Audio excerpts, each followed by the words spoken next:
আজ আমরা এসেছি ঢেঙ্কানল রাজবাড়ি দেখতে বা ঢেঙ্কানল প্যালেস দেখতে। তো আমরা যখন এসেছি তখন বাজে প্রায় 11টা সাড়ে 11টা। এবার সামনে এগিয়ে যাচ্ছি।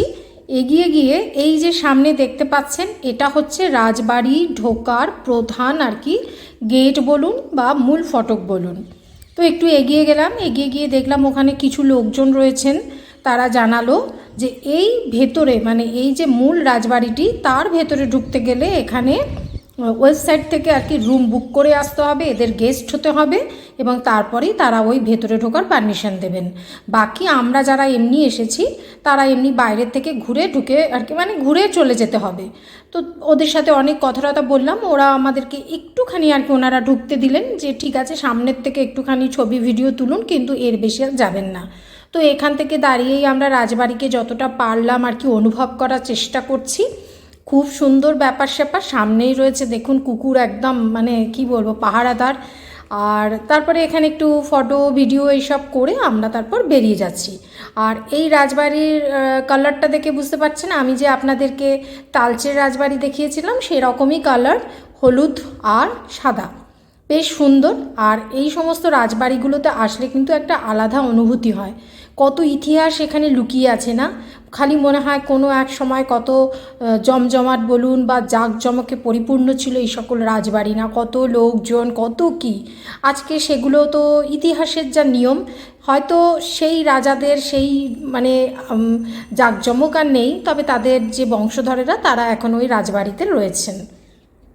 আমরা একটু ঘুরে ঘুরে বেড়াচ্ছি, তারপর মূল ফটক থেকে আমরা বেরিয়ে বাইরের দিকে নেমে এসেছি। শুনলাম এখনই গেস্ট আসবে, গেস্ট মিন্স যারা ওখানে রুম বুক করেছেন। তো তারপরে আমরা ঘুরছি, এমন সময় দেখলাম আরও কিছু ট্যুরিস্টও এসেছেন যারা কিনা এই রাজবাড়িকে দেখবে বলে এসেছে। আর এই রাজবাড়িটি কিন্তু আমরা যেখানে থাকি সেখান থেকে একদম কাছে, মাত্র 5 কিলোমিটার। তার জন্য রবিবার দিন প্রায় 11:30 নাগাদ আমরা বেরিয়ে এখানে এসেছি। এটা হচ্ছে আমবাগান। আর এই যে রুমগুলো দেখছেন এগুলো ছিল আগে যারা রাজবাড়িকে দেখাশোনা করতেন বা নিরাপত্তা রক্ষীরা তাদের থাকার জায়গা। এখন এগুলো অব্যবহৃত, কারণ ওই ওপরের ছাদটা ভেঙে গেছে। এখন গাড়ি দেখলাম রেখেছে এবং ছাদটা ভেঙে গেছে দেখে এখানে নতুন করে মেরামতির কাজ করা হয়ে নতুন ছাদটাকে ঢালাই করা হয়েছে। ঘুরে ঘুরে বেড়াচ্ছি, আলাদা একটা অনুভূতি আসছে। তারপর ঘুরতে ঘুরতে দেখলাম যে এখানে রয়েছে পুরনো দুটো অব্যবহৃত দুটো গাড়ি, যেটা কিনা আগে এক সময় এই রাজবাড়ির লোকজনেরা ব্যবহার করতেন। খুব ভালো লাগলো। আর এখানে থাকতে গেলে কিন্তু ওই লাঞ্চ ডিনার আর ব্রেকফাস্ট নিয়ে দুজনের জন্য একদিনের 10,000 টাকা খরচা আছে, ওই ভদ্রলোক সেটা জানালেন। তারপরে এখানে আমার হাজব্যান্ড দেখাচ্ছেন, ওই ভদ্রলোক ওকে বলেছে এগুলো হচ্ছে লেটার বক্স।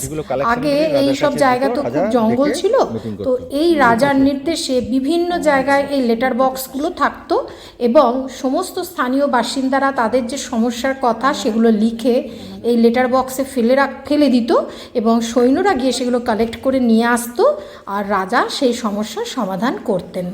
এই ছিল বিষয়টা বেশ খুব সুন্দর। তা আমরা ঘুরছি। আর এখানে এটা হচ্ছে এই রাজাদেরই পুরনো কুলদেবতার মন্দির, দরজা বন্ধ তাই ভেতরে ঢুকতে পারলাম না। খুব সুন্দর পরিবেশ, কত দুপুরবেলায় প্রচণ্ড রোদ লাগছে তাই, নাহলে কিন্তু বেশ ভালো লাগবে। আর এখানে আসতে গেলে আপনারা যেভাবেই হোক উড়িষ্যার ঢেঙ্কানল আসবেন, ঢেঙ্কানল স্টেশন আছে, ঢেঙ্কানল বাস স্ট্যান্ড আছে, সেখান থেকে এখানে চলে আসবেন, খুব কাছে, বেশি দূরে নয়।